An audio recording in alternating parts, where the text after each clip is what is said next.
Hello दोस्तों, स्वागत है आपका एक बार फिर से आपके अपने YouTube channel A to Z ज्ञान यूट्यूब चैनल में। दोस्तों, आज का सेशन काफ़ी इंपॉर्टेंट होने वाला है। तो दोस्तों, सेशन स्टार्ट करते हैं, जिसमें हिंदी के काफ़ी मोस्ट इंपॉर्टेंट क्वेश्चन हैं जो पूरे एग्जाम में काफ़ी बार आ चुके हैं। तो एक बार रिवाइज करते हैं दोस्तों। आप लोगों की कितनी तैयारी है दोस्तों, कमेंट बॉक्स में जरूर बताएं आप लोगों के कितने क्वेश्चन सही हुए हैं। सेशन स्टार्ट करते हैं। सबसे पहला क्वेश्चन स्क्रीन पर, संविधान के अनुच्छेद 351 में किस विषय का वर्णन किया गया है? उच्चतम न्यायालय की भाषा, संघ की राजभाषा या हिंदी भाषा के विकास से संबंधित निर्देश हैं। तो काफ़ी इंपॉर्टेंट क्वेश्चन है दोस्तों, कई बार आपके एग्जाम में देखने को मिल चुका है। तो सही आंसर है दोस्तों पहले का सी ऑप्शन होगा। संविधान के अनुच्छेद 351 में हिंदी भाषा के विकास से संबंधित निर्देश हैं। नेक्स्ट क्वेश्चन है दोस्तों, संविधान के किस अनुच्छेद में वर्णित है कि संघ का यह कर्तव्य होगा कि वह हिंदी भाषा का प्रचार और प्रसार बढ़ाए? तो दोस्तों, ये कौन से अनुच्छेद में होगा? तो अनुच्छेद 351 का है ये। नेक्स्ट है, किस लिपि से देवनागरी लिपि का विकास माना जाता है? तो किस लिपि से देवनागरी लिपि का विकास माना जाता है दोस्तों? काफ़ी इंपॉर्टेंट क्वेश्चन है। तो सही आंसर होगा दोस्तों ब्राह्मी लिपि। सबसे पुरानी लिपि यही मानी जाती है और इससे ही देवनागरी लिपि का विकास हुआ। हिंदी किस लिपि में लिखी जाती है? तो हिंदी किस लिपि में लिखी जाती है? काफ़ी इंपॉर्टेंट क्वेश्चन है। ब्राह्मी में, खरोष्ठी में, मसनवी में या देवनागरी में? तो सभी जानते हैं दोस्तों इसका आंसर देवनागरी लिपि में लिखी जाती है। भारत में हिंदी को संविधान की किस धारा के अंतर्गत राजभाषा घोषित किया गया है? ये बात ध्यान रखना दोस्तों, भारत की राष्ट्रभाषा नहीं है, भारत की राजभाषा हिंदी है। तो राजभाषा किसके अंतर्गत रखी गई है? आर्टिकल नंबर 343 का फर्स्ट के तहत रखी गई है। किस तिथि को हिंदी की राजभाषा बनाने का निर्णय लिया गया है? किस तिथि को हिंदी को राजभाषा बनाने का निर्णय लिया गया है? तो दोस्तों सही आंसर होगा 14 सितंबर 1950 को राजभाषा बनाने का निर्णय लिया गया है। क्वेश्चन नंबर 7, देवनागरी लिपि का सर्वप्रथम प्रयोग किस राज्य में हुआ माना जाता है? तो किस राज्य से दोस्तों देवनागरी लिपि का विकास हुआ माना जाता है? काफ़ी इंपॉर्टेंट क्वेश्चन है। ये आपका जो सही आंसर होगा दोस्तों, ये आपका होगा क्वेश्चन नंबर 7 का सी ऑप्शन। क्योंकि दोस्तों देवनागरी लिपि का सर्वप्रथम उल्लेख 8वीं और 9वीं सदी में गुजराती राजा जे भट्ट के लेख में देखने को मिलता है। तो गुजरात इसका आंसर सही होगा। कौन सी भाषा देवनागरी लिपि में लिखी जाती है? काफ़ी इंपॉर्टेंट होने वाले हैं क्वेश्चन। तो कौन सी भाषा देवनागरी लिपि में लिखी जाती है? तो 8वें क्वेश्चन का जो सही आंसर होगा दोस्तों वो होगा बी ऑप्शन, गुजराती भाषा में। नेक्स्ट चलते हैं दोस्तों, देवनागरी लिपि में स्वर वर्णों की संख्या कितनी है? तो आपको बताना होगा कितने स्वर हैं हमारी देवनागरी लिपि में। आपको पता होना चाहिए दोस्तों 52 अक्षर हैं, टोटल 52 अक्षर हैं, जिनमें से 11 आपके स्वर हैं। बहुत इंपॉर्टेंट क्वेश्चन है। भारत की राजभाषा कौन सी है? तो भारत की राजभाषा दोस्तों यकीनन सभी जानते होंगे हिंदी है, लेकिन भारत की कोई भी राष्ट्रभाषा नहीं है। ये इंपॉर्टेंट क्वेश्चन है, कई बार एग्जाम में देखने को मिला है। संविधान के किस अनुच्छेद में कहा गया है कि संघ की राजभाषा हिंदी और लिपि देवनागरी होगी? तो किस अनुच्छेद में कहा गया है संघ की राजभाषा हिंदी होगी और लिपि देवनागरी होगी? अभी ये क्वेश्चन आपने किया है, इसका सही आंसर होगा दोस्तों option number D, article number 343 के तहत ये होगा। नेक्स्ट क्वेश्चन है, देवनागरी लिपि मूलतः क्या है? ये कई बार आपके यूके ट्रिपल एग्जाम में पूछा गया है, चाहे तो आप पूरे एग्जाम में आप इसको देख भी सकते हैं। क्वेश्चन नंबर 12 का जो सही आंसर होगा देवनागरी लिपि मूलतः क्या है दोस्तों? क्वेश्चन नंबर 12 का जो सही आंसर होगा वो अक्षरात्मक लिपि है। A option is the right answer. इसमें से कौन सी लिपि नहीं है? कौन सी लिपि दोस्तों नहीं है? तो देवनागरी लिपि है, हिंदी की लिपि देवनागरी है, गुरुमुखी लिपि है और अरबी भी लिपि है। काफ़ी इंपॉर्टेंट होने वाले हैं दोस्तों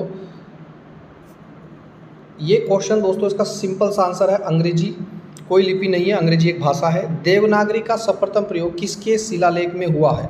दोस्तों मैंने अभी बताया, तो देवनागरी जो शिलालेख देवनागरी लिपि का जो प्रयोग हुआ है वो ऑप्शन नंबर उसका आंसर होगा डी, जे भट्ट के शिलालेख देखने को मिला है 8वीं 9वीं शताब्दी में।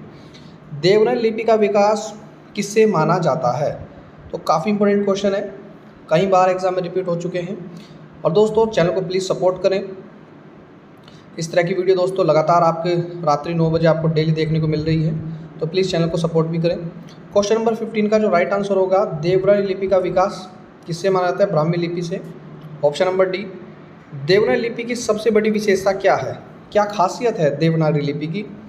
तो सही आंसर क्या होगा? 4 ऑप्शन आए, तो सही ऑप्शन होगा दोस्तों सर्वाधिक वैज्ञानिक लिपि होना है। सही बात है। एक ध्वनि के लिए एक संकेत होना है, तो ये इसका सही आंसर होगा।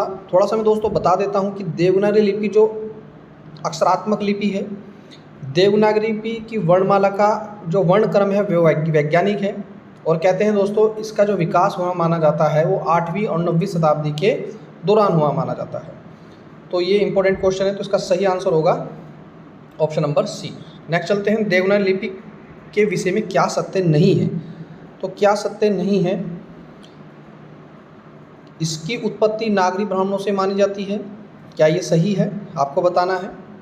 दोस्तों ये बिल्कुल गलत है, इसकी लिपि इससे नहीं मानी जाती। यह वर्णात्मक लिपि है, अभी मैंने बताया आपको, और यह दाएं से बाएं लिखी जाती है, तो option number B is the right answer होगा। नेक्स्ट है, भाषा और लिपि एक दूसरे के क्या हैं? तो दोस्तों एक दूसरे के पूरक हैं, एक दूसरे के समानार्थी हैं, एक दूसरे के पूरक हैं। लिखित वर्ण संकेतों की सहायता से भाव या विचार की अभिव्यक्ति को क्या कहा जाता है? तो भाव और विचार की अभिव्यक्ति को क्या कहा जाता है, आपको बताना है। तो लिपि कहा जाता है दोस्तों, लिपि के माध्यम से अपने भाव और विचार आप बता सकते हैं।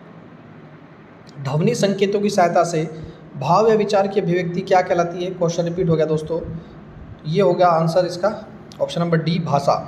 देवनागरी में अ की 12 खड़ी का सुझाव किसने दिया था? ये काफ़ी इंपॉर्टेंट है ये क्वेश्चन, इस टाइप के क्वेश्चन आपको एग्जाम में देखने को मिलेंगे। तो किसने दिया था देवनागरी में अ की 12 खड़ी का सुझाव? ऑप्शन नंबर इसका होगा बी, काका कालेलकर। पंजाब की लिपि किस प्रकार की होगी दोस्तों? पंजाब की लिपि किस प्रकार की है? तो गुरुमुखी पंजाब की लिपि है। काफ़ी इंपॉर्टेंट क्वेश्चन है, सिंपल सा क्वेश्चन था। उत्तर प्रदेश सरकार द्वारा गठित लिपि सुधार परिषद की 28-29 नवंबर 1953 को हुई बैठक की अध्यक्षता की थी। किसने की थी दोस्तों? ये किसने अध्यक्षता की थी? तो डॉक्टर सर्वपल्ली राधाकृष्णन उपराष्ट्रपति थे। आपको जानकर आपको पता होना चाहिए दोस्तों, सबसे पहले उपराष्ट्रपति डॉक्टर सर्वपल्ली राधाकृष्णन जी हैं। किस विद्वान ने देवनागरी लिपि के स्थान पर रोमन लिपि स्वीकार करने का सुझाव दिया कि रोमन लिपि होनी चाहिए? ये कौन थे जो देवनागरी लिपि के स्थान पर रोमन लिपि का स्वीकार करने का सुझाव देते हैं? ये थे option number D, Suniti Kumar Chatterjee ने ये सुझाव दिया था। नेक्स्ट है, उत्तर प्रदेश सरकार द्वारा वर्ष 1947 में गठित देवनागरी लिपि सुधार समिति के अध्यक्ष कौन हैं? तो देवनागरी लिपि सुधार समिति का अध्यक्ष जो थे वो राइट आंसर है दोस्तों आचार्य नरेंद्र देव जी थे। नेक्स्ट है, नागरी लिपि सुधार समिति के संयोजक कौन थे? लास्ट क्वेश्चन है सेशन का। वीडियो कैसी लगी दोस्तों कमेंट बॉक्स में जरूर बताना, और इस तरह की वीडियो दोस्तों लगातार आते रहेंगे। और कल जो दोस्तों वीडियो आने वाली है बहुत ही खास होने वाली है, जिसमें आपके कबीरदास, गोस्वामी तुलसीदास, सूरदास और कृष्ण भक्त, मीराबाई, तमाम जितने भी आपके रचना और रचनाकार हैं उस वीडियो में दोस्तों जरूर आएंगे, पूछे जाएंगे। काफ़ी इंपॉर्टेंट होने वाली वीडियो, तो उस वीडियो को देखने के लिए दोस्तों चैनल को सब्सक्राइब भी करें। तो लास्ट क्वेश्चन है क्वेश्चन इस सेशन का, नागरी लिपि सुधार समिति के संयोजक कौन हैं? तो काका कालेलकर हैं नागरी लिपि सुधार समिति के जो संयोजक हैं। तो ये थे दोस्तों मोस्ट इंपोर्टेंट 26 क्वेश्चन देवनागरी लिपि से संबंधित। मुझे नहीं लगता इससे शायद कोई भी क्वेश्चन बाहर आएगा। तो एक ही टॉपिक में, एक ही वीडियो में एक टॉपिक आपका कंप्लीट हो गया आज। तो वीडियो कैसी लगी दोस्तों कमेंट बॉक्स में जरूर बताएं, और आप लोगों की कितनी तैयारी है वो भी कमेंट बॉक्स में जरूर बताएं। और वीडियो देखने के लिए दोस्तों धन्यवाद।